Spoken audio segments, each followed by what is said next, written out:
But I mean, in terms, if we saw performance from you on that day, even as half as good as what we saw in the sparring today, do you think it would have been a different matter? Oh, do you reckon? you know, man. The way you are now, if you were to get in the ring with him. Yeah, I destroy him. I destroy Skelton, all of these guys. Yeah. But the thing is, they can say their last victory was they won their last fight against me. So, you know, congratulations to them. But I know now that I'm coming into my peak, and if they ever step into the ring with me, It'll be they're all gonna get dealt with. For real. I mean, yeah, like I said, you can give some sort of respect to Skelton, but to be honest, I don't think really anyone rates Audley. He's just. When I was watching his undercard fight on the, I don't know what was the main. That was the Joe Calzaghe, Bernard Hopkins. Right, yeah. He had an undercard fight on there. And the Setanta newsroom, the guys and the commentators, I've never seen anyone actually gun someone and it's that hard in my life. I was amazed. I mean, you can actually watch the clip of that gunning on YouTube as well if you just look it up. That's there as well. I was actually amazed. I've never heard commentators, Barry McGuigan, Paul Dempsey, they were gunning. Absolutely gunning, like he's done something to bad to them. He was probably gunning him. They just really don't like the guy. The thing is, it's nothing personal at all, but it's rather the position that he's put himself in. That's right. He's just, the way he talks is just, he's just absolutely deluded. I think he's living in some dream. I think he annoys people because he speaks like he's Lennox Lewis. Yeah. So even more, he speaks like he's even achieved more than Lennox Lewis, and he's never achieved anything. And that's what really winds people up the wrong way. Even Lennox Lewis don't talk like him after, you know, and Lennox Lewis is an all-time great. And that's what I think what winds people up. But I mean, anyway, well, that's enough. Only has. So I mean, if he's watching or whatnot, I mean, if he wants to come down, if he wants to have a fight, that's all. That's down to him. Audley Harrison, man. If you want some, come bring it, man. You know my number. Yes, have it. I've got the British title. If you want to fight me after I defeat John McDermott, bring it. Just give me a call and let's get this fight on. I'm ready. Anytime, man. Anytime. But anyway, enough of that. So what do you, after these two fights, you got John McDermott on July. How confident are you about that? I'm very confident. You know, the only problem with this fight is that Matthew Skelton has beaten John McDermott in one round before. Right. So everyone's expecting me to do the same thing. Yeah.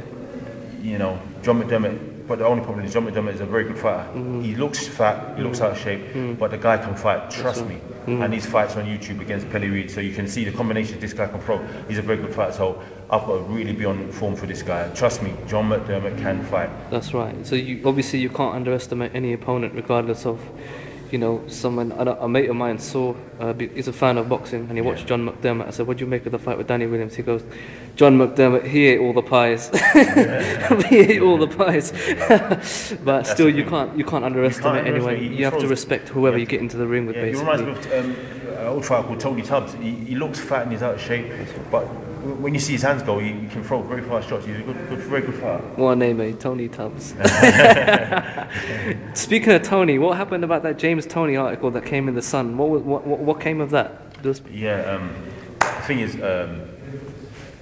Spencer Fairman made an offer to James Toney for me to fight him, and another promoter made the offer, and you know he just didn't accept it.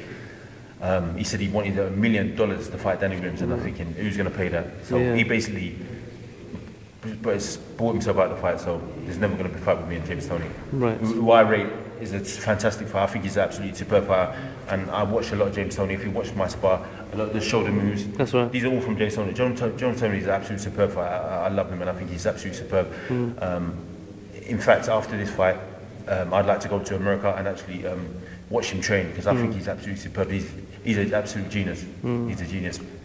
So it would have been an honour to have fought with James Toney. It would have been an honour to fight. You know, the thing is, it was an honour to fight Mike Tyson. That's right. But when you get in there, it's just a man against man. You don't care about what you've done. Now I look at the tape and say, I can't believe I fought Mike Tyson. But it was just man against man. It's the same thing with James Toney. When I get in there, I'm just going to go in there and deal with him. But afterwards, I'm going to, you know, give him that respect, because I think he's an all-time great. And him at his best against Danny Williams, there's no competition. You know, he deals with me all day. Definitely. Okay, so what do you think is the future for Danny Williams? The future for Danny Williams is, you know, inshallah, I reckon I can go all the way with the speed and the boxing ability I've got. I reckon I can go all the way. I just need to put that into the rule. That's right. Yeah, I got to perform like that, and I've got to be relaxed. The main thing is to be relaxed and not to let the occasion, not to let my hunger get the better of me. That's the key to everything. That's right. It's just about a bit more boxing and less of the one the one punch knockout. Exactly. Attempt A one lot punch. of people will be shocked when they see this, the moves I can do, That's right. because they're just used to the raw power. Yeah. That's what I bring into the fight, because I want to win so much. That's right. In sparring, there's no winning and losing. That's why I can do all of these moves, That's right. and that's what I've got to bring into the ring. When I do all of this stuff, people aren't going to know what time of day it is. Trust me. Even myself, when I was watching today, I was surprised. I've never ever seen you do it. I've never seen you do any of that before. I mean, and it's bad, and that's what's going to hurt me, is that people think I've achieved a lot in my career, but I believe I should have achieved a lot more if I would have boxed the way I should have boxed. So if I retire tomorrow, I would feel a lot of hurt that I haven't done what I should have done with the ability I've got. But, you know, all praise is due to Allah. Whatever Allah wants to give me, that's what He gives me. Well, do you have any final words for the people who are watching? Just support Danny Williams. Thank everyone who supported me for thick and thin. Thank you very much.